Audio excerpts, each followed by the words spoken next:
Bola Plus 62, apa kabar? Halo semuanya, Bola Plus 62 kembali hadir di hadapan Anda untuk memberikan informasi seputar sepak bola Indonesia tentunya. Dan tidak hanya informasi, tapi ada ulasan-ulasan pertandingan dan juga update-update terkini terkait persepak bolaan di Indonesia. Dan Bola Plus 62 ini memasuki episode kedua. Kali ini bersama saya Permatasari Harhab dan juga Bung Binder. Wah, Bung, apa kabar? Baik sekali. Ini bener loh, ini kayak reunian gitu. Kita terakhir ketemu itu bareng bahas bola Indonesia itu 2010 ya? 2010. Tapi Jadi pertama ketemu 2008 kita. 2008. 2008. Ya kan? Terakhir 2010, berarti ini sekarang 11 tahun yang lalu. Nah, apa yang beda? Brewokan. Nah, tapi tetap mudanya masih dong, mudanya iya masih. dong. Kita harus tetap berpikir positif. Iya, kita semua masih sama-sama muda kok. Betul. Iya kan? Nah, sekarang nih bagi warga Plus 62 yang ingin mendapatkan update atau info terkini terkait sepak bola Indonesia, ayo jangan lupa untuk subscribe R66 Media. Di situ Anda bisa like, comment, dan juga share dan berikan komentar-komentar positif untuk kita tentunya. Yes. Karena kami akan memberikan informasi terkini, terakurat terkait sepak bola Indonesia. Udah siap? Siap. Baiklah, ini dia Bola Plus 62.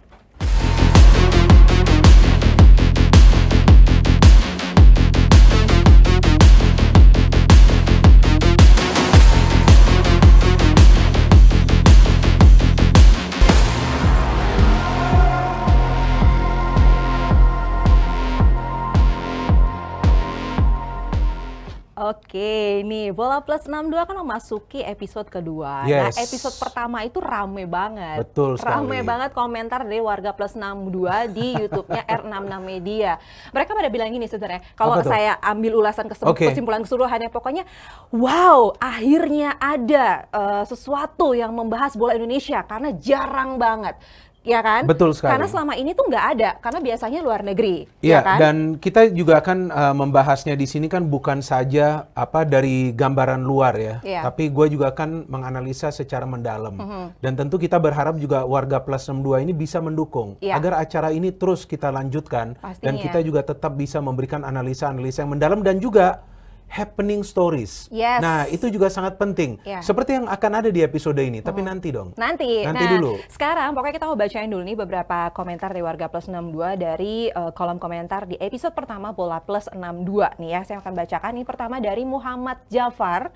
Karena gini, akhirnya ada channel khusus sepak bola Indonesia. Nah, ini dong ya. Memang cukup banyak juga yang penggemar sepak bola nasional. Iya kan? Ya. Terus lalu ada dari Zainal Mutakin, akhirnya ada bahasan sepak bola dalam negeri. Harapnya sih Coach Justin sama Om Helmi yang bahas, tapi ternyata ada acara sendiri. Tenang. Boleh juga. Boleh juga nanti hadir ya kan di sini. Bisa hadir di sini. Betul. Tapi tenang aja, kalau mau Indonesia ya kita aja dulu lah ya. Mereka lebih acara sendiri, ya kan? Lalu ada juga dari Teledik Channel, wow. Kalimatnya gini, demen nih kongko bola kayak gini, santai, nggak lebay dan nggak aneh-aneh. Lalu ada dari Baby Gia Channel, kalau melihat penampilan timnas lawan Kamboja kemarin sama saya pesimis. Oke. Mudah-mudahan dengan bergabungnya Elkan Beget dan juga Egy, permainan timnas akan lebih baik dan juga ganas. Ini yang gue suka komentar seperti ini karena berbicara teknis juga nih, Ai. Ya kan, kalau sudah berbicara teknis, artinya memang viewers dari YouTube channel R66 Media ini dan juga viewers dari Bola Plus 62 ini juga mengikuti perkembangan dari tim nasional. Nah, saya pikir bahwa hal-hal seperti ini ya semoga juga nanti bisa diberikan di komentar-komentar lainnya. Pastinya, tapi ada lagi nih yang bilang juga dari Night. Asik banget nih acaranya, perpaduan host dan punditnya ciamik. Yuhu, siapa lagi kalau bukan Bung Binder. Enak nontonnya, good job Kak Sheila dan juga Bung Binder. Ini kan Kak Sheila ya kemarin. Kali ini Kak Ai boleh nggak? Kali ini Kak Ai boleh lah ya, gitu ya. Nah, ini masih banyak banget yang berkomentar di sini. Nah, ini terkait AFF Cup nih.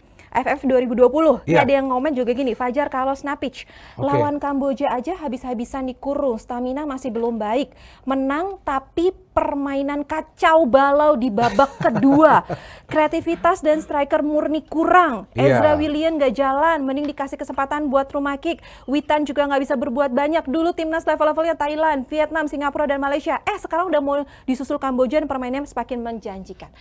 Nanti kita bahas, kan akan ada materinya. Baiklah. Ini tadi kita sudah bahas bagaimana Warga 62 memberikan komentar positif untuk kita, Bola Plus 62 yang akhirnya hadir untuk memberikan informasi terkini terkait sepak bola Indonesia. Dan kita sudah masuk nih ke AFF Cup 2020. Sekarang kita akan bahas sedikit tentang pertandingan yang telah dimainkan kemarin. Ya, kalau kita bicara gelaran AFF Cup 2020 ini kan sudah berjalan sekitar 1 minggu ya, Bung? Betul. Ya kan, sudah berjalan 1 minggu dan sekarang kita masuk ke minggu kedua. Yes. Nah, Timnas Indonesia berada di grup B dengan Vietnam, lalu juga Malaysia, Kamboja, dan Laos. Bisa dibilang ini adalah grup neraka. Betul sekali. Nah, ini adalah hasil pertandingan keduanya. Iya, ini ya kita lihat ya, Ai. Indonesia di match pertama menang lawan Kamboja, Singapura menang sebagai tuan rumah, Myanmar dan Malaysia tuh ya. Malaysia menang juga 4-0. Dan memang di 2 pertandingan awal tentu tidak akan mudah bagi semua tim ya, karena mereka baru pertama kali tampil. Tapi perlahan-lahan mulai ada perubahan, seperti yang nanti bisa kita melihat di pertandingan selanjutnya ya. Ini dia pertandingan selanjutnya, ini dia, Ai. Pertandingan selanjutnya kita akan melihat di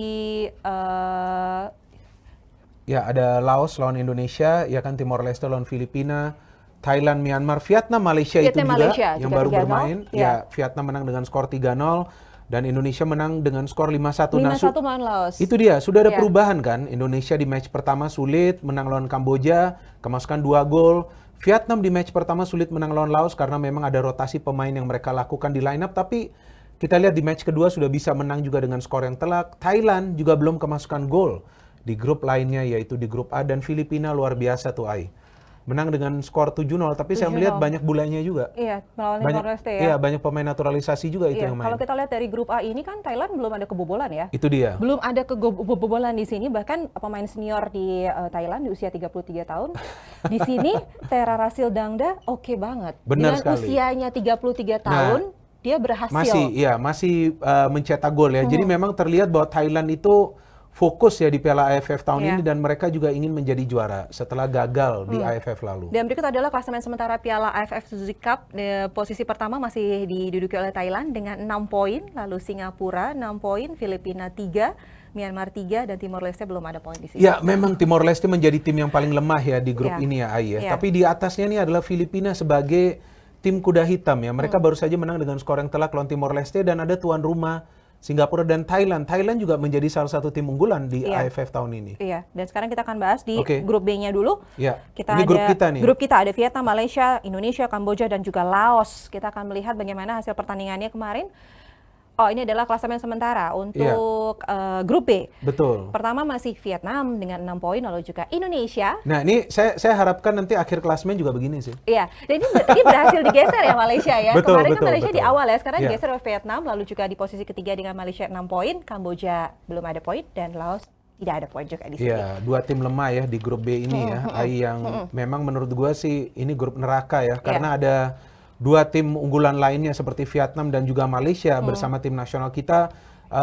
Untuk sementara memang Indonesia berada di peringkat kedua, tapi juga kita tahu bahwa 2 pertandingan timnas Indonesia itu kan adalah lawan tim yang lemah. Iya, benar. Kalau tadi di grup A mungkin Thailand yang belum kebobolan, betul. Di grup B ada Vietnam yang belum kebobolan. Itu dia. Jadi memang Vietnam ini yang merupakan tim paling diunggulkan ya di Piala AFF tahun ini sebagai juara bertahan, tim yang juga sebelumnya di SEA Games juara, tim yang sebelumnya di Asian Games masuk hingga ke semifinal. Jadi ini Vietnam ini memang adalah tim yang paling kuat untuk saat ini. Oke, kalau tadi Warga Plus 62 juga ada yang komentar tentang permainan timnas Indonesia melawan Kamboja kemarin.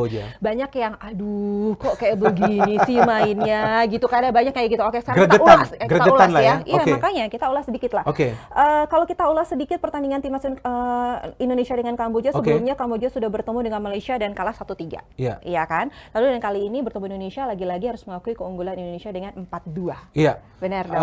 Betul. Dan memang Kamboja kan salah satu tim lemah di grup ini. Tapi seperti yang gue katakan di episode sebelumnya, bahwa juga para pemain timnas ini tidak boleh menganggap remeh.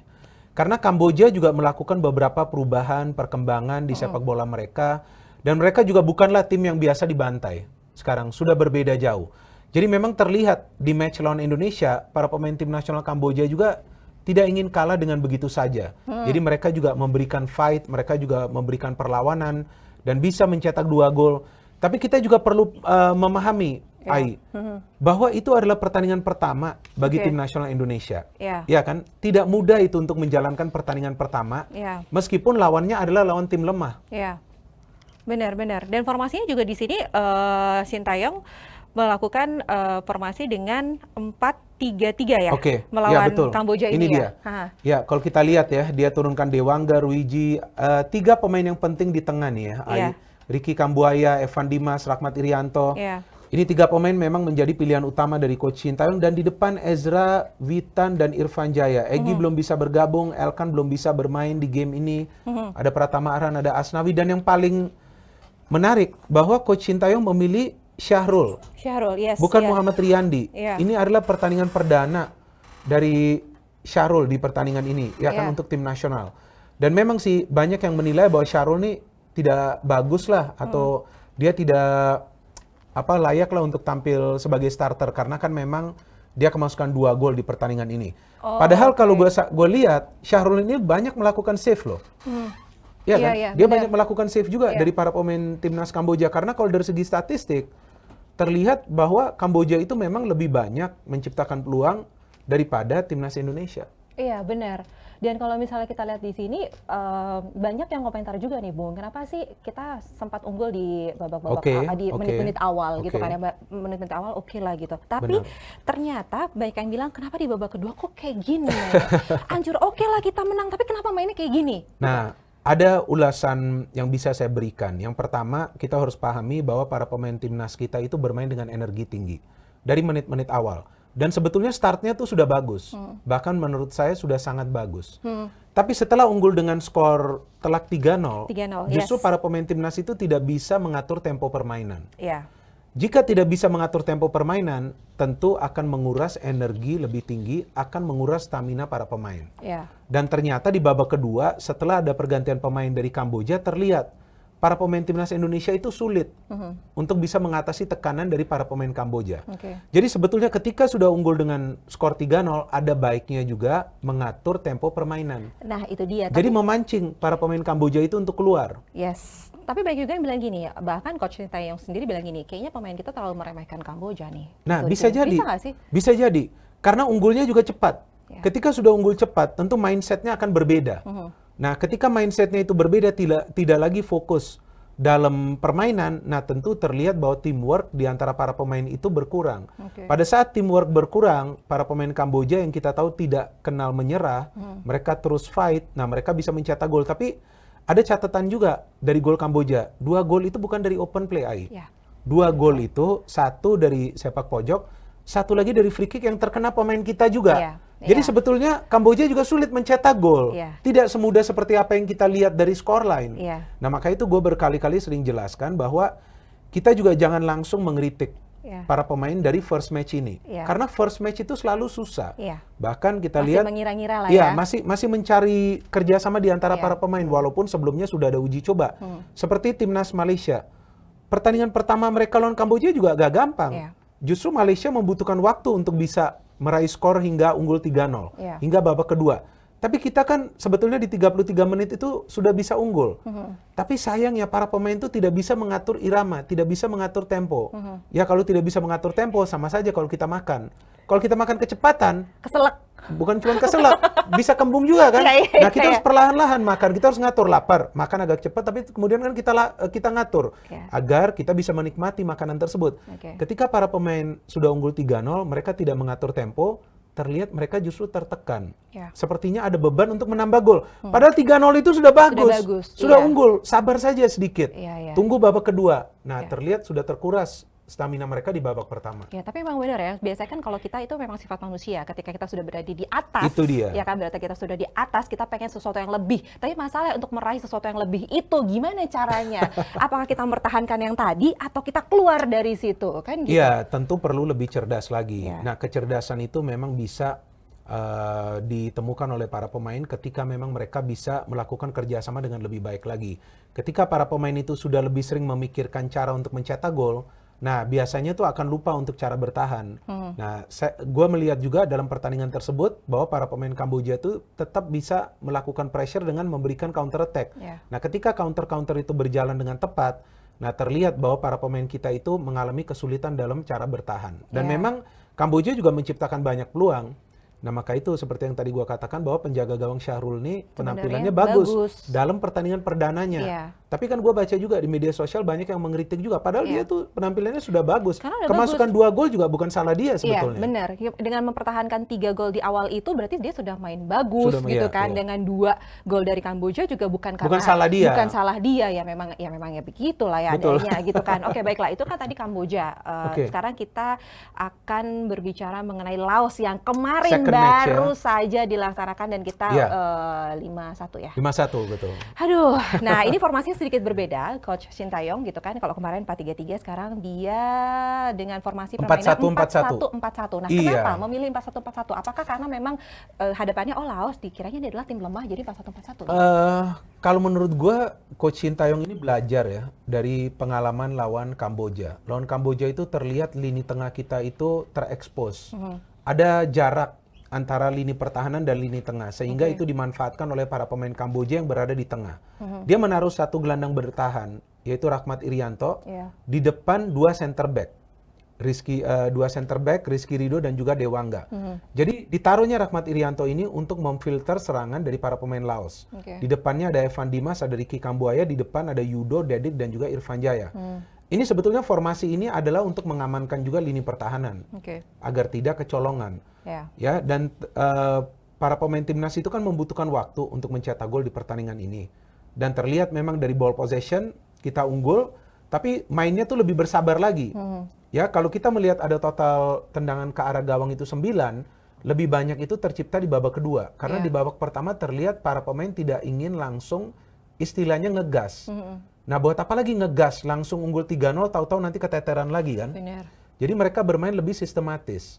Ketika bermain lebih sistematis, itu juga memancing para pemain Laos itu untuk keluar dari posisi mereka. Nah, kita sudah bisa unggul dengan skor 2-0, kemasukan 1 gol. Betul, kita kena counter. Tapi lihat babak kedua, saat ada pergantian pemain yang dilakukan oleh Coach Shin Tae-yong, seperti Ezra Walian masuk, kemudian ada Elkan Bagot juga masuk kan di babak kedua. Dewangga maju sedikit ke tengah, ada Rizky Ridho juga yang bisa sesekali maju ke tengah ya. Terlihat para pemain kita itu bermain lebih tenang. Karena kenapa? Karena irama permainannya itu dipertahankan. Jadi bisa mengatur tempo, kemudian memancing para pemain Laos keluar, dan para pemain kita itu bisa menyerang lebih terpola lagi. Tidak hanya mengandalkan crossing-crossing, tapi juga ada umpan pendek seperti yang si Irfan Jaya memberikan kepada Witan, kemudian kita lihat juga Witan memberikan kepada Ezra. Jadi ada combination play. Memang si warga plus 62 itu menganggap, wah ini timnya lemah. Tapi menurut gua mau menang dengan skor 5-1 itu juga tidak mudah lawan Laos. Benar. Ya kan, ada juga yang menilai kok kemasukan gol lagi. Ya asalkan kan kita bisa mencetak 5 gol, kita bisa mencetak banyak gol. Dan yang penting kita mendapatkan 3 poin itu. Dan secara selisih gol, kita yang unggul kan daripada Malaysia untuk sementara. Untuk sementara, iya benar. Dan Coach Shin Tae-yong juga sepertinya memang melakukan rotasi pemain sedikit ya itu untuk dia. di pas untuk Laos ini match gitu. 2. Jadi memang tidak mau membawa seperti yang sama seperti di match pertama. Jadi match kedua memang dengan formasi yang berbeda, dengan rotasi pemain yang lebih bisa dibilang sedikit berbeda dengan saat melawan Kamboja dan hasilnya pun juga berbeda gitu ya. Betul sekali. Kita bisa lihat dari penjaga gawang kan. Yang dia turunkan adalah Hernando Ari. Padahal Hernando Ari itu baru beberapa hari lalu main di Liga 1. Lawan Persib, sama juga dengan Rizky Ridho, ternyata dia sudah hadir di sini. Nah, artinya Coach Shin Tae-yong tahu bahwa dia perlu melakukan rotasi juga di penjaga gawang dan juga di center back. Elkan Bagot bisa saja dia mainkan dari awal, gue juga bingung. Kenapa sih gak dimainkan dari awal? Kenapa jadi babak kedua? Ya itu dia melihat lawannya juga Laos. Buat apa dia diforsir juga? Karena ada 2 pertandingan penting lagi. Lawan Vietnam, kemudian lawan Malaysia. Tapi Elkan Bagot tuh dimainkan di babak kedua untuk mengamankan lini pertahanan. Karena pada saat turun halftime, selisih golnya itu kan nggak jauh dengan Laos. Nah, artinya perlu mempertahankan juga lini pertahanan. Maka itu Elkan Bagot dimainkan. Dan Bagot pada saat main, ya lihat beda banget dia dari pemain-pemain lainnya kan. Banget. Nah, itu dia. Apanya nih yang oke? Oh ya, dan itu fansnya banyak banget. Enggak, permainannya atau apanya? Semuanya loh. Kan kalau warga plus 62 cewek-cewek pasti ngerti ya kalau kita berbicara Elkan Bagot dengan kata itu oke banget gitu. Oke-nya tuh permainannya oke, wajahnya oke, semuanya oke. Baiklah, tapi gini Bung. Ini yang pengen saya analisa sedikit gitu ya. Oke, sekarang gini, kalau kita bicara menang menang itu memang menyenangkan. Benar. Iya kan? Tapi kita kan juga seharusnya bisa menjaga clean sheet dong. Iya kan? Harusnya kita tidak kebobolan, kan betul. Gitu. Nah, tapi apakah dalam pertandingan seperti ini gitu, oh yang penting menang aja deh gitu. Apa sebenarnya, adalah menang udah cukup deh gitu, nggak perlu dah jaga clean sheet segala. Tapi menurut Bung Minder sendiri, apakah seharusnya menang saja sudah cukup atau harus juga menjaga clean sheet karena lagi-lagi Indonesia menang di awal lalu kebobolan? Kalau di fase grup, yang paling penting pertama adalah menang. Yang paling penting, karena menang itu kan dapat 3 poin. Yang kedua, tentu menjaga stabilitas di lini pertahanan. Memang di 2 match awal ini, kita kemasukan total 3 gol. Dan juga banyak peluang sebetulnya dari para pemain tim lawan, especially Kamboja ya. Laos sih, kalau gue perhatikan nggak banyak lah peluangnya, nggak banyak save yang dilakukan Hernando Ari. Tapi ya kita juga perlu memahami bahwa para pemain ini kan juga mencoba untuk mencari gol. Karena selisih gol ini nanti akan menentukan jika ada 2 tim atau 3 tim itu poinnya sama. Nah, ada kepentingan juga untuk mencetak banyak gol. Nah, maka itu terlihat ada pemain yang terlambat turun ke belakang. Nah, ini yang menjadi pekerjaan rumah untuk Coach Shin Tae-yong. Dia perlu lagi merapikan sistem transisi.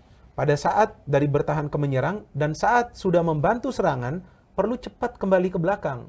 Karena nih lawannya baru Kamboja, Laos. Nanti lawan Vietnam, lawan Malaysia. Mereka kan jauh lebih bagus kualitas permainannya.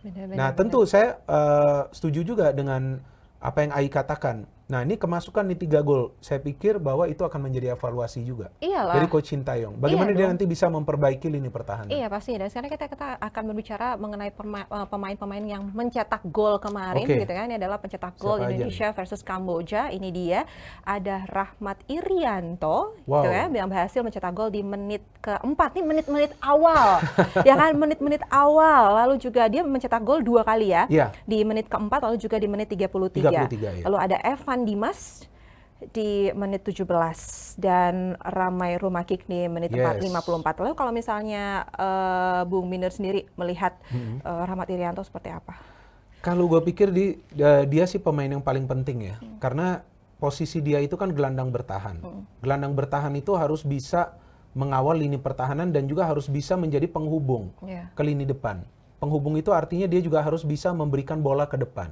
Harus mengalirkan bola. Dari segi defending, Rahmat Irianto ini sudah bagus. Cuman memang dari segi distribusi bola masih belum rapi. Nah itu saja menurut gue sih yang perlu dia benahi. Tapi dari segi defending, ya menurut gue pemain ini sudah bagus ya untuk backup lini pertahanan. Plus 2 gol yang dia cetak di pertandingan lawan Kamboja, itu adalah kunci kemenangan untuk timnas Indonesia. Kalau gak ada gol cepat itu juga, para pemain juga belum tentu juga bermain Spartan seperti itu kan. Tapi dengan gol cepat itu, terlihat para pemain itu bermain lebih agresif lagi. Mereka coba untuk menambah gol.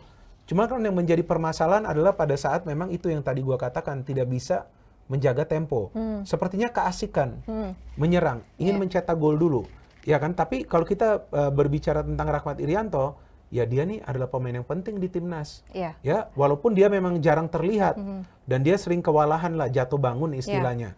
Tapi jika tidak ada Rahmat Irianto, ya para pemain dari tim lawan itu ya akan dengan mudah untuk berhadapan dengan pertahanan. Kita akan bahas Rahmat Irianto nanti ya setelah ini ya. Kita akan bahas dulu ini pencetak gol Indonesia versus Laos kemarin 5-1. 5-1 ya. Ini ada Asnawi Mangkualam di menit ke-23 dengan penalti ya dia. Iya, betul. Ya lalu juga ada Irfan Jaya di menit 34. Witan Sulaiman di menit 56. Ezra Walian di menit 56, lalu juga Evan Dimas, lagi-lagi Evan Dimas di menit 84, kayak penentu. Evan Dimas cetak gol lagi kan di match ini kan? Iya, Evan Dimas di menit 84. Oke, jadi di match yang pertama dia juga mencetak, di match kedua dia mencetak juga. Iya, memang Evan Dimas adalah leader sih untuk sekarang di tim nasional, karena dia kan pemain yang paling berpengalaman sekarang. Pernah bermain di SEA Games, pernah bermain di Piala AFF sebelumnya, main juga di Asian Games. Dan kalau kita melihat pencetak gol di match kedua ini, kan lihat saja tuh penalti yang mengambil Asnawi. Ya kan, padahal dia adalah fullback sebelah kanan. Ya, terlihat bahwa teknik pengambilannya ini bagus. Artinya Coach Shin Tae-yong ini juga sepertinya sudah memilih siapa nih pemain yang akan menjadi eksekutor jika timnas itu dapat penalti. Nah, Asnawi ini kan salah satu pemain yang punya teknik permainan yang bagus. Penting loh, jika Asnawi juga itu tidak bisa mengkonversikan menjadi gol, karena golnya kan cukup lama. Menit ke-20-an tuh, 23 kalau nggak salah. Kalau dia tidak bisa mengkonversi, nah bisa juga mentalnya keganggu dari para pemain timnas. Karena itu kan sudah peluang terbaik untuk cetak gol kan dari penalti kan. Kemudian ada juga pemain-pemain lain yang bisa mencetak gol, dan juga kita lihat suplai bola. Irfan Jaya tuh mencetak gol dengan crossing dari Asnawi. Kemudian Witan yang memberikan crossing ke Irfan Jaya untuk mencetak gol. Terus siapa Ezra lagi Walian. itu? Ya, Ezra Walian dapat umpan dari Witan. Dewangga memberikan umpan ke Evan Dimas. Jadi gol-gol yang dihasilkan di match kedua ini yang gue perhatikan lebih terpola alur serangannya. Jadi para pemain tuh bermain lebih kolektif lagi. Ini kan yang kita cari. Passing game. Jadi nggak asal main istilah populer nih gerasa gerusuk. Jadi cuma gerak-gerak saja, lari-lari saja, tapi nggak ada pola serangan yang tertata secara rapi dengan mengandalkan passing. Nah, match kedua ini kan sudah terlihat passingnya bagus. Tapi ya tetap saja sih warga plus 62 mau lihat nanti. Ya kan ini gimana nanti lawan Vietnam, lawan Malaysia. Ini tunggu-tunggu loh. Ya, ini tunggu-tunggu. Ini kan cuma lawan Laos. Ya tapi kita juga perlu mengapresiasi kerja keras dari para pemain. Gak gampang loh membuka pertahanan seperti itu, bisa mencetak 5 gol. Ada juga Elkan Bagot tuh kena tiang kan. Benar, padahal sebenarnya dia punya postur yang oke gitu ya kan. Dan kemarin juga kita mikirnya masuk, ternyata nggak masuk. Ternyata nggak masuk. Sayang banget. Nggak masuk. Iya kan, kalau mau Elkan Bagot tuh langsung gitu. Kayaknya kalau misalnya kemarin dia dimasukkan di babak kedua itu kayak ada variasi yang berbeda di timnas Indonesia. Iya, karena kan Coach Sintayong sudah melihat nih sudah kemasukan gol kan. Jangan sampai nanti para pemain Laos tuh bisa mencetak gol lagi. Jadi dia langsung turunkan Elkan Bagot yang memang dari permainan tuh kan berbeda, kita bisa melihat. Dia bermain tenang sekali di belakang. Dan Elkan ini kan juga bisa memberikan bola ke depan, ball playing defender. Disinilah kita melihat, perbedaan antara pemain yang memang tumbuh besar di luar, dia berlatih di luar negeri, tekniknya tuh bagus. Ketika tekniknya tuh sudah bagus, pemain itu akan tenang, dia akan percaya diri. Tapi kalau tekniknya gak bagus, passing saja sudah salah, dia mau blocking saja sudah sulit, dia mau tackling saja banyak pelanggaran. Nah, itu tentu akan menyulitkan pemain tersebut untuk berkembang dalam suatu pertandingan. Jadi sebenarnya kalau gitu penguasaannya harus dibagusin dulu. Betul. Gitu ya. Karena jadi dengan masuknya Elkan Bagot mungkin akan memberikan energi positif juga untuk teman-teman yang lainnya gitu dan ya. rasa aman juga. Karena ini kan pemain yang datang dari luar. Dia tumbuh besar di luar dan juga dari segi permainan sudah terlihat juga sih. Elkan pada saat bermain untuk timnas U19 saat TC di Kroasia tuh main di pertandingan uji coba sudah bagus dia. Iya kan? Aduh, ini banyak banget yang bagus akan kita ulas gitu ya. Ini ada Rahmat Irianto, nanti juga nanti akan kita bahas Elkan Bagot yang ganteng anak muda ini yang masih kinyis-kinyis. Masih muda dia. Kinyis-kinyis. Tapi ada yang umurnya usianya di atasnya Elkan Bagot, ini masih 22 tahun, ada Rahmat Irianto gitu ya. Yang dia berhasil mengemas 2 gol untuk timnas kali ini. Brace gitu buat dia. Dalam satu pertandingan. Dalam satu pertandingan. Nah, ini juga dia tidak lepas dari sosok ayahnya. Iya, betul sekali, Bejo ya, yang Sugiantoro. Betul, yang pernah juga menjadi caretaker ya di Persebaya. Dan Bejo ini adalah merupakan asisten pelatih Persebaya Surabaya dan juga merupakan andalan timnas Indonesia semasa masih berkarir sebagai pemain. Betul, dia mencetak 2 gol juga lawan Filipina di Piala AFF tahun 2002 kan. Cuman bedanya kan Bejo adalah center back. Tapi Rahmat Irianto bisa bermain di beberapa posisi. Bisa bermain di gelandang bertahan, bisa bermain di center back, bisa bermain juga di back kiri. Sebagai pemain yang serba bisa, tentu kita harapkan bahwa Rahmat Irianto ini bisa bermain lebih tenang lagi. Agresif itu perlu, tapi juga perlu juga kecerdasan ya untuk bisa setelah menyerap tekanan dari pemain tim lawan itu juga bisa mengalirkan bola. Jika Rahmat bisa melakukan itu, nah saya pikir dia akan menjadi pemain yang lengkap. Artinya bisa bertahan juga, bisa memberikan passing juga, bisa ikut terlibat dalam proses transisi. Nah, ini kan Rahmat Irianto kan Persebaya ya. Dulu nih. Itu dia. Dulu nih zaman-zaman kita ISL zaman dulu gitu. Aku tuh Persebaya banget. Gitu. Siapa pemain yang kamu ingat?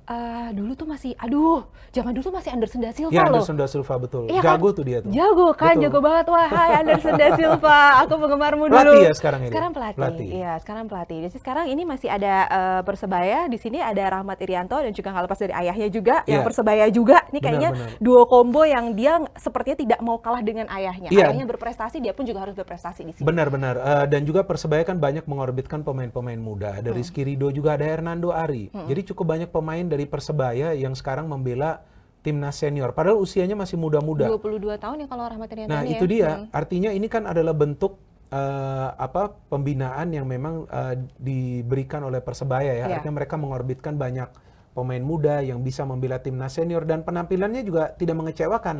Kalau memang belum sempurna, ya tentu mereka butuh waktu. Karena bermain di level senior tentu berbeda dengan bermain di level U19, apalagi nanti U16 itu beda. Persaingannya itu beda, kita lihat nuansa pertandingannya juga beda. Para pemain dari tim lawan tuh beda dalam cara mengambil bola, dalam cara membangun serangan. Ini masih adalah masa adaptasi bagi para pemain muda ini, termasuk Rahmat Irianto. Nah, kalau ini Rahmat Irianto usianya 22 tahun, sekarang saya mau turun sedikit. Turun sedikit boleh ya? Turun boleh sedikit dong. Ini ada Elkan Bagot. Oh. Aduh. Aduh, kok lihatnya langsung gitu sih? Iya dong. Gila, kalau misalnya cewek-cewek udah ngomong Elkan Bagot tuh langsung cowok-cowok juga ngeliatnya gini. Ini dia Elkan Bagot gitu ya. Elkan Bagot yang baru dimainkan kemarin pada saat timnas Indonesia bertemu dengan Laos dan masuk di babak kedua. Itu juga menggantikan Rahmat Irianto ya? Bener nggak sih? Iya, memang terlihat ya. Dia hanya butuh waktu 45 menit. Yes. Nah, 45 menit saja dia sudah bisa memberikan banyak perbedaan. Nah, artinya kan dia adalah pemain yang sebetulnya dibutuhkan oleh timnas Indonesia. Oh, ini baru saya mau tanya, ini apakah memang sebenarnya dia dibutuhkan atau ya gimana gitu? Oh, jelas dia dibutuhkan karena salah satu masalah dari timnas kita itu kan ada di lini pertahanan. Dan pada saat Bagot main di babak kedua, mana ada pemain dari Laos itu yang bisa masuk ke lini pertahanan? Iya kan? Dia tuh bisa membaca situasi permainan dengan baik. Jadi positioning play dia tuh sangat sempurna. Nah, ketika kita sudah melihat positioning play itu sempurna, pemain tersebut akan lebih tenang lagi. Dan memang terlihat kan dia di antara pemain-pemain lain yang berada di pertahanan, memang yang paling tenang tuh adalah Elkan Bagot. Dan dia pada saat set piece, dia tuh bisa berada di dalam pertahanan tim lawan itu dalam upaya untuk menciptakan peluang. Tidak banyak loh pemain-pemain bertahan, apalagi yang bermain di center back tuh bisa memanfaatkan situasi seperti itu. Jadi menurut gue ini pemain yang bukan saja tekniknya tinggi, tapi juga kecerdasannya levelnya ini sudah tinggi banget. Iya loh, masih 19 tahun. Oke lah, kalau kita ngomongin perempuan pasti fisik dulu. Tanya dong ke saya, kalau kenapa saya suka Elkan Bagot gitu dong. Nah, kenapa dong. tuh? Oke lah, ini saya mewakili warga plus 62 yang cewek-cewek ya. Gak peduli deh umurnya berapa. 19 tahun, dia bermain di Inggris ya kan. Pemain yang bermain di Inggris datang ke Indonesia, terus ketika masuk di timnas tuh seperti ada mata tuh refreshing gitu kayak wah kemana-mana, bagus banget, cakep banget gitu ya. Tapi memang dia viral banget gitu kan ya. Viralnya tidak hanya karena memang dia memang bagus gitu, oke penampilannya, dan memang dia bagus mainnya. Iya betul. Kan? Dan terlihat kan dia juga memberikan seperti suntikan motivasi ya kepada para pemain lainnya agar mereka bisa tampil lebih baik lagi. Dan gue juga melihat di postingan dia terakhir di akun IG dia, kan dia menulis di sana bahwa sudah 2 kemenangan. Kita tunggu pertandingan selanjutnya. Nah, posting-posting positif seperti ini yang memang perlu. Lagi-lagi kan gue ulangin bahwa lawannya tuh masih 2 tim lemah, Kamboja dan juga Laos. Tapi bukan berarti bahwa kemenangan itu kita peroleh dengan begitu saja. Ada perjuangan luar biasa yang dilakukan oleh para pemain. Dan juga Laos dan Kamboja ini kan bukan seperti Laos dan Kamboja 7 atau 8 tahun lalu. Yang biasa tuh dibantai, bisa menang 8-0, bisa menang 5-0. Dan para pemain kita juga mencetak gol hasil dari suatu sistem yang dibangun oleh Coach Shin Tae-yong. Memang sih belum 100% sempurna karena kan ada passing yang memang masih salah, ada kontrol bola yang memang belum rapi. Ya kalau menurut gue ini sih lebih kepada ketenangan. Jika mereka nanti bisa lebih kalem dikit aja. Ya bisa lebih kalem dikit. Nah, aliran bola tuh akan lebih lancar. Kesalahan-kesalahan akan lebih berkurang lagi. Oke, baiklah. Kalau kita ngomongin kesalahan harus lebih berkurang. Jadi kita ngomongin kesalahan dan kelemahan. Apakah kelemahan dari timnas Indonesia saat menyambut Kamboja kemarin? Gue harus jujur ya, pada saat memang menganalisa, kalau gue perhatikan passing ini sering tidak akurat. Ya bahkan menurut gue tuh sering miss. Miss itu artinya apa? Di luar ya area yang bisa dijangkau oleh rekannya. Nah itu mempersulit juga para pemain kita. Yang pertama untuk membangun serangan, kedua untuk mengantisipasi serangan dari tim lawan. Karena kalau para pemain tim lawan tuh pergerakannya sudah sulit dikontrol dan kemudian sulit untuk bisa memberikan passing pada saat kita coba keluar dari tekanan tim lawan, nah tentu itu bisa dimanfaatkan oleh para pemain tim lawan dengan mengambil bola, kemudian melakukan serangan. Dan itu yang berkali-kali dilakukan oleh para pemain Kamboja. Jika saja passing kita lebih akurat, kan bisa keluar dari situasi tekanan. Tapi kalau passingnya nggak akurat, ya kemudian kontrol bolanya juga tidak begitu baik, ya itu yang dimanfaatkan Kamboja. Lawan Laos juga gue perhatikan masih banyak gitu salah juga. passing, masih banyak. Nah ini yang lagi-lagi gue melihat sepertinya nih para pemain ini tidak bisa bersabar. Nah ketika tidak bisa bersabar, maunya terburu-buru deh, cepat passing, cepat kita coba shooting.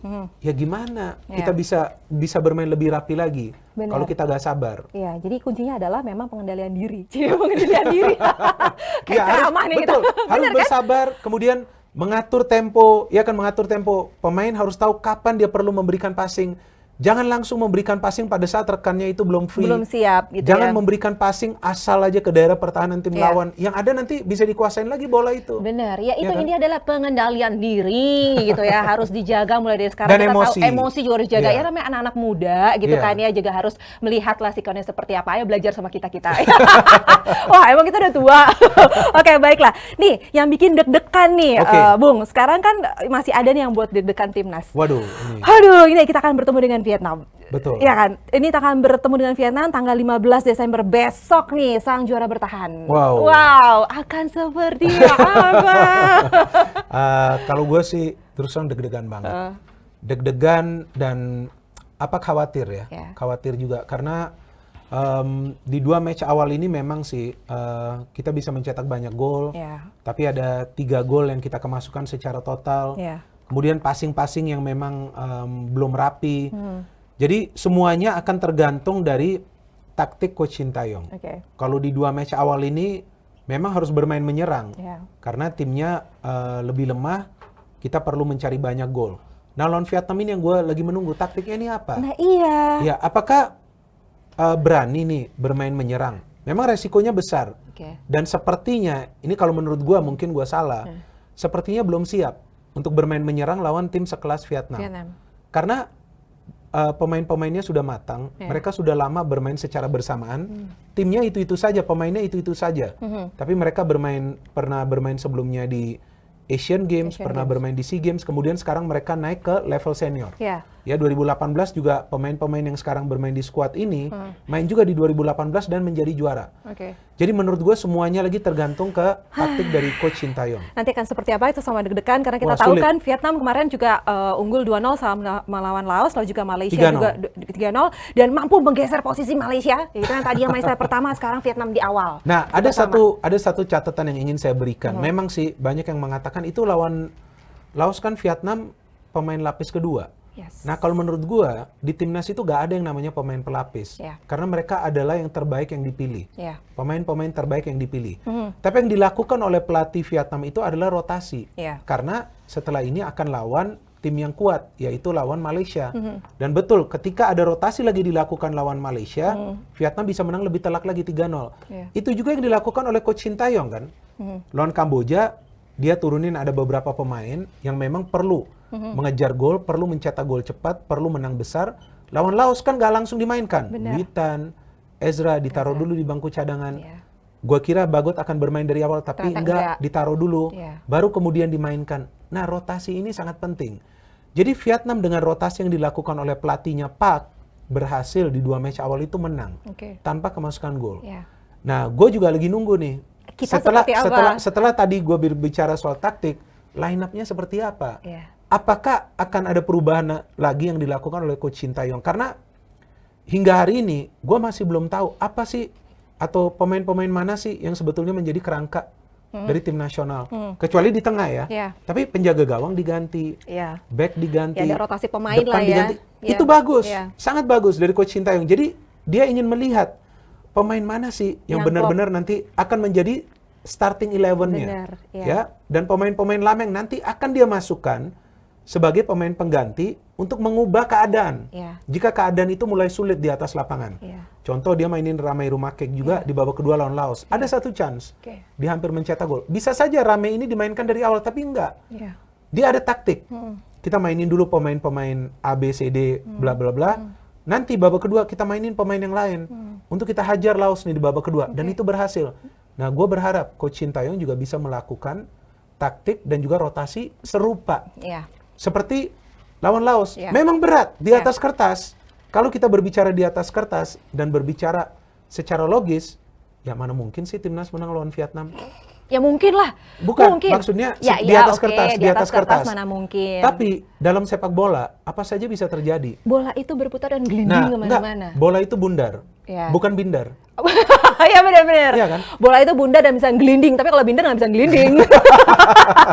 Jadi bola itu bundar. Namun segalanya tergantung dari taktik, tergantung dari Coach Shin Tae-yong.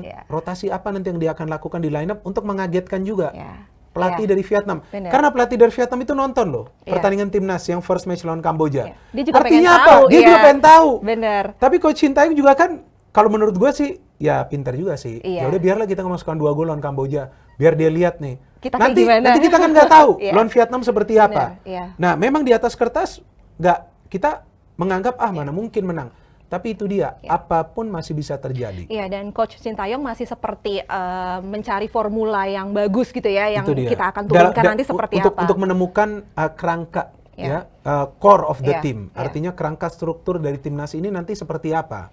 Nah, kalau nanti dia sudah temukan, ya mungkin bisa jadi. Iya, mungkin nggak di Piala AFF ini, ya mungkin nanti di turnamen lainnya. Tapi Piala AFF ini juga kita melihat Coach Shin Tae-yong tuh sudah memberikan efeknya itu sudah mulai kelihatan. Dan ini kan tim baru, ini tim baru loh. Banyak pemain yang belum pernah bermain di timnas senior, apalagi di Piala AFF. Baiklah, ini ngomongin Coach Shin Tae-yong yang mungkin sudah memberikan sesuatu untuk kita gitu ke pemain-pemain baru. Ini ada yang komen nih di sini. Apa tuh? Siapa itu orang? Ini ada Safi Ali gitu ya. Wah, dia lagi. Aduh, aku cuma ngomong gini, ada apa sih dengan Safi Ali gitu ya? Dia kenapa sih dia harus berkomentar tentang timnas Indonesia? Nah, dia tuh ngomongin seperti ini kemarin gitu ya.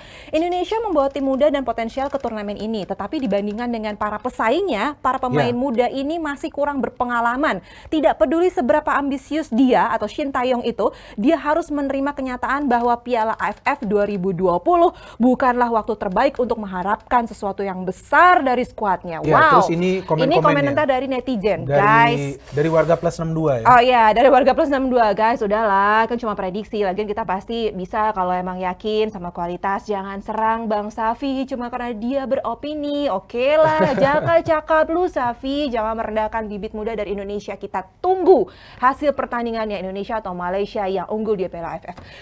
Ya, inilah power of warga plus 62. Iya kan? Artinya mereka sepertinya tersinggung ya dengan pernyataan dari Safi Sali ya. Dan gue agak bingung juga sih dengan Safi Sali ini. Karena dia kan sudah memberikan komen seperti itu ya. Yang dikutip dari salah satu media di Vietnam ya kalau nggak salah ya. Terus kenapa dia harus menjelaskan lagi? Iya, maksudnya gini, kenapa dia harus Indonesia gitu loh? Iya, dan kenapa dia harus berbicara tentang Indonesia? Kenapa nggak ke yang lain? Iya, kenapa nggak dia berbicara tentang Vietnam? Ini Vietnam tim kuat, Vietnam bla bla bla bla, pemain-pemainnya begini. Kenapa dia harus komentar bahwa timnas Indonesia nih punya pemain muda yang potensial, ya kan? Tapi kurang pengalaman. Pertama dia mengatakan potensial, artinya punya kualitas, terus dia mengatakan kurang pengalaman. Jadi gue perhatikan bahwa sepertinya dia tidak melihat kualitas yang kita punya dengan pemain-pemain muda ini. Kedua, yang dia komentar, tidak peduli ambisi dari Coach Shin Tae-yong, ya kan yang komentarnya dari Safi Sali, tidak peduli seberapa ambisius dari Coach Shin Tae-yong, tapi dia tidak bisa mengharapkan sesuatu yang besar lah. Iya, jadi dia ya udahlah terima kenyataan aja Piala AFF bukan buat ini gitu loh. Istilahnya kan kurang lebih kan begitu. Nah, dia juga sepertinya tidak menghargai pelatih kelas dunia seperti Coach Shin Tae-yong. Ya kan, karena Coach Shin Tae-yong ini kan pernah membawa Korsel itu ke Piala Dunia, mengalahkan Jerman. Dan kemudian dia juga tidak paham bahwa Coach Shin Tae-yong melakukan regenerasi pemain karena memang diperlukan. Sebab pemain-pemain senior kita yang sebelumnya bermain di kualifikasi Piala Dunia, ya kan membela tim nasional senior, itu tidak bisa mendapatkan 1 poin pun sebelumnya, sebelum era Shin Tae-yong. Saat Shin Tae-yong masuk, dia melakukan regenerasi pemain. Justru dengan regenerasi pemain tersebut, timnas senior kita bisa mendapatkan 1 poin lawan Thailand. Walaupun kemudian kita kalah telak lagi lawan Vietnam, lawan Uni Emirat Arab. Dan kedua, dia juga tidak menghargai kerja keras dari para pemain muda ini. Dan yang ketiga, itu udah 1, udah 2 ya. Ini udah 3 lah, jangan banyak-banyak. Nah, yang ketiga, dia mungkin lupa pada saat tim nasional Vietnam itu juara di Piala AFF tahun 2018, coba lihat usia pemain-pemainnya. Banyak pemain-pemain muda yang main bisa juara Vietnam. Iya kan? Jadi apa yang dilakukan oleh Coach Park itu sekarang coba dilakukan oleh Coach Sintayong, regenerasi pemain. Kita mulai dengan pemain-pemain muda. Kita memberikan pembinaan yang lebih baik lagi dari usia muda. Agar pemain-pemain muda ini bisa kuat mentalnya. Bisa bertanding juga di level internasional. Bisa juga bermain untuk tim nasional senior. Itu yang mencetak gol lawan Malaysia di pertandingan kemarin. 2 pencetak gol. Itu main juga di Piala AFF 2018 lalu. Usia mereka masih muda pada saat itu. Sekarang mereka main lagi, lihat bedanya seperti apa. Iya kan? Jadi apa yang dilakukan oleh Timnas Vietnam itu juga coba sekarang dilakukan oleh Timnas Indonesia. Karena Vietnam itu berhasil. Sebelum Vietnam, Thailand melakukan hal seperti itu, regenerasi pemain. Jika memang awalnya kita sulit, bukan berarti kita harus sulit terus-menerus. Sama seperti di kehidupan, biarnya kita sulit di awal. Nantinya kita berjaya. Karena nggak semuanya itu instan. Tidak ada yang instan. Dan perubahan itu memang selalu sulit.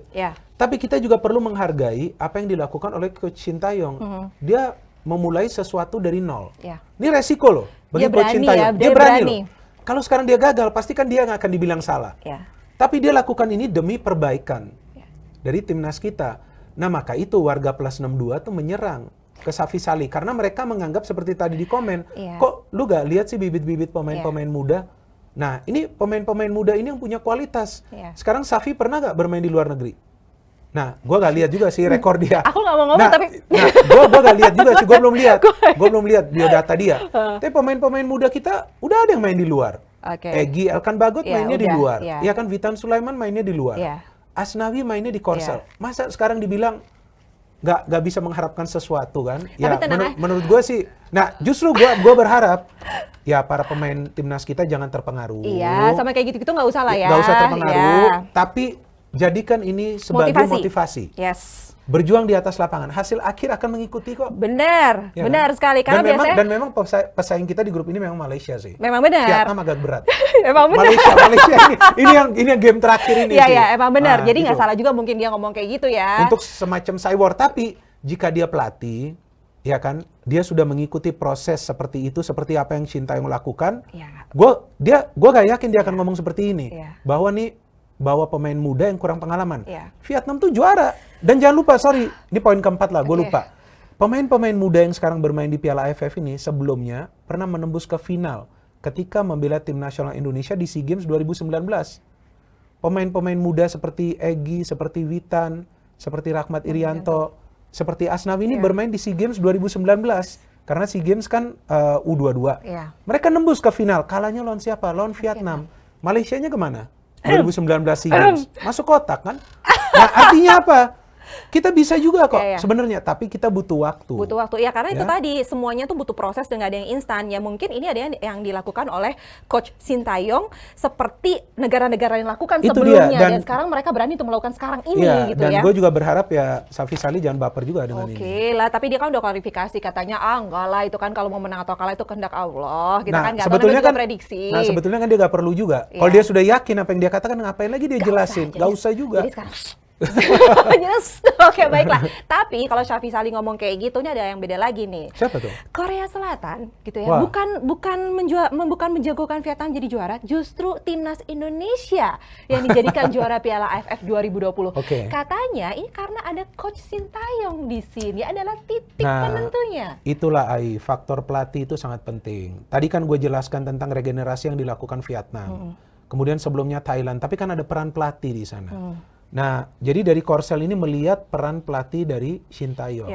Bahwa berikanlah dia waktu. Ya kan dia akan bisa membenahi teknik permainan dari para pemain timnas, membuat mental mereka lebih kuat lagi.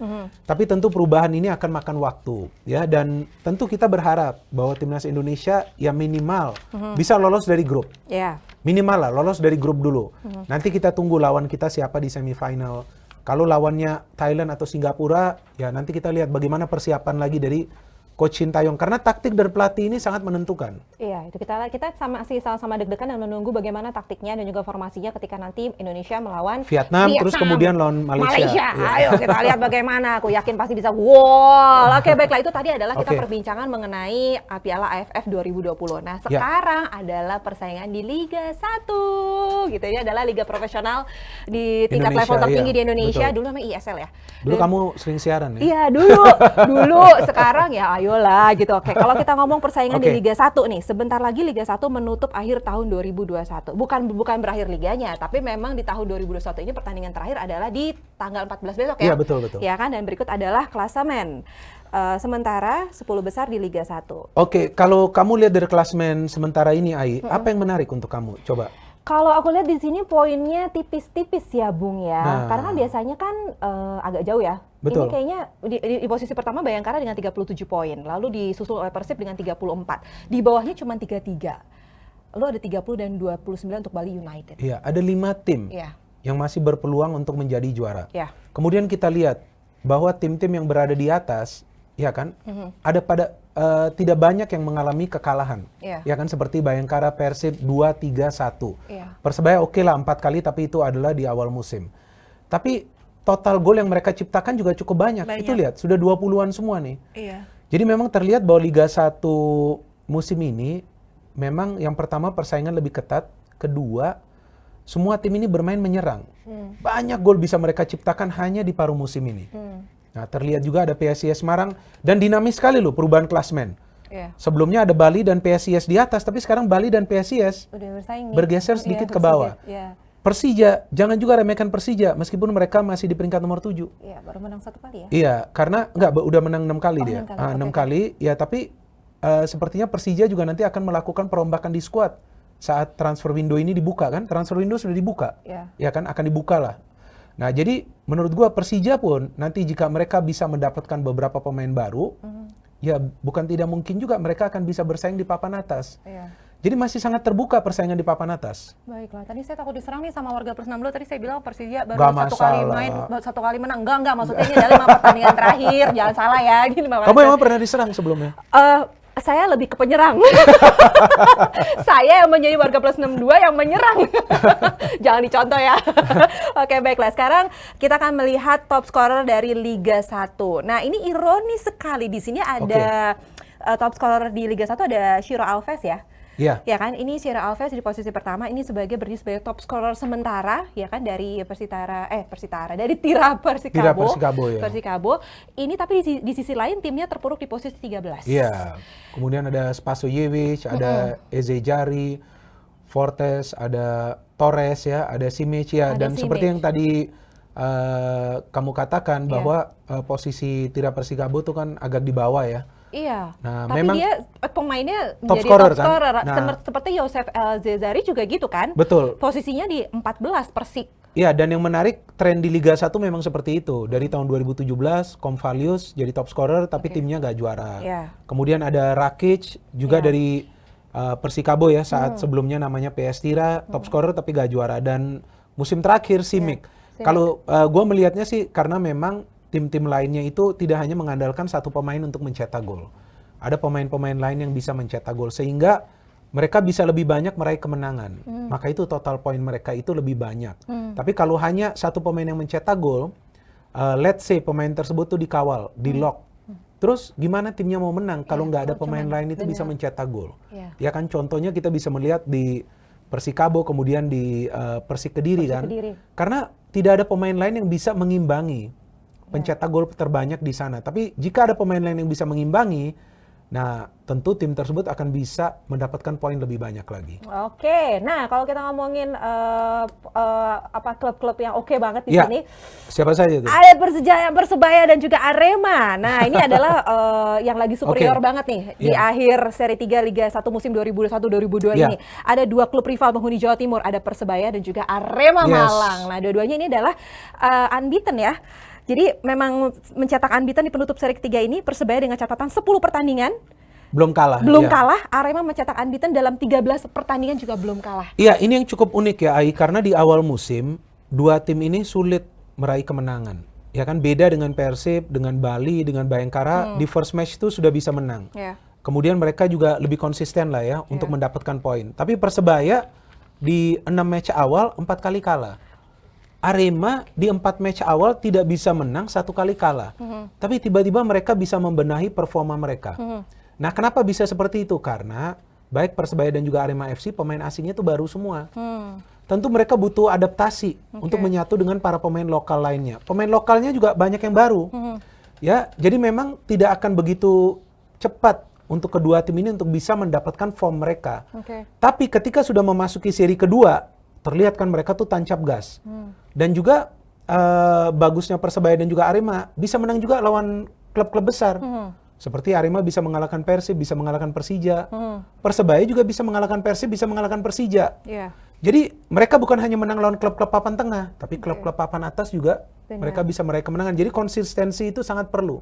Iya. Dan di tahun 2019 Persebaya itu runner up ya. Nah, itu Arema dia. di posisi 9. Nah, sekarang kita lihat ya, dua tim itu berada di papan atas. Ya, artinya ada peran dari pelatih juga. Coach Aji Santoso, ya kan, yang mengenal baik karakter para pemain dari Persebaya. Kemudian Coach Almeida dengan permainan kompak dan kolektifnya. Arema ini gak banyak loh kemasukan gol loh. Gak banyak. Susah sekali nih menjebol gawang dari Arema. Ya memang penjaga gawangnya bagus, Adilson, tapi lini pertahanannya solid. Berarti nggak salah dong kalau saya bilang ini adalah lagi superior, karena emang dua-duanya lagi oke banget. Lagi oke banget. Untuk sementara ini mereka menjadi tim yang sulit dikalahkan. Ya, tapi kan sekarang break. Nah, biasanya nih kalau break, nah belum tentu nanti. Udah mulai agak goyah. Nah, karena kan break.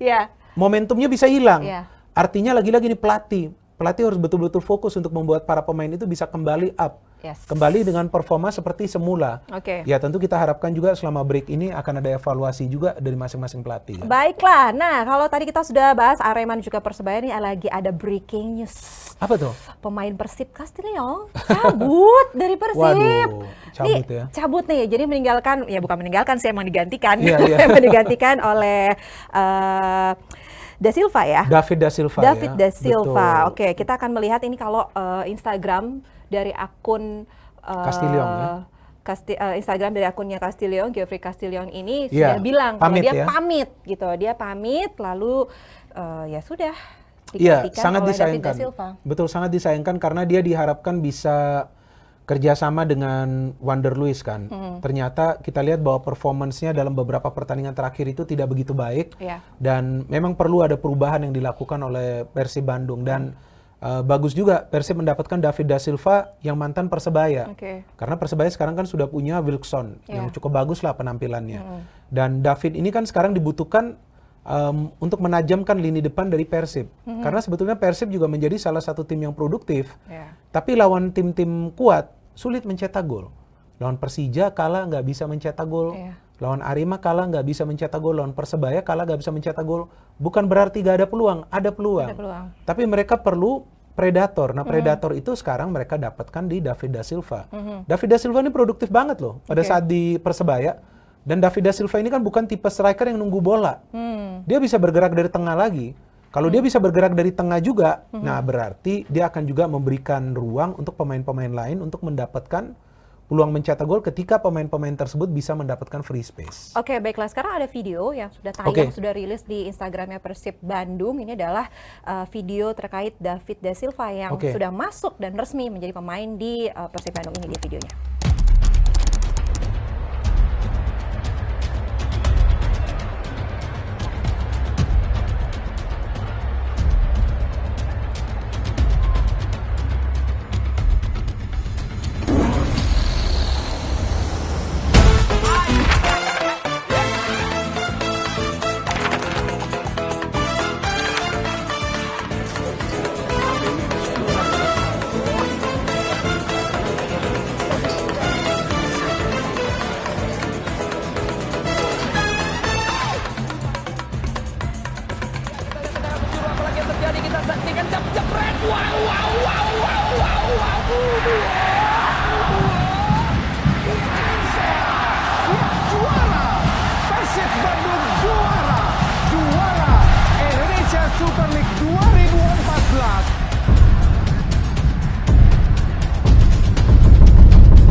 Wijung Sumping, David Da Silva, David, aduh David, ini gimana dengan keluarnya atau cabutnya Castillon dan digantikan dengan masuknya Da Silva? Apakah memang Persib Bandung membutuhkan lini depan atau gimana?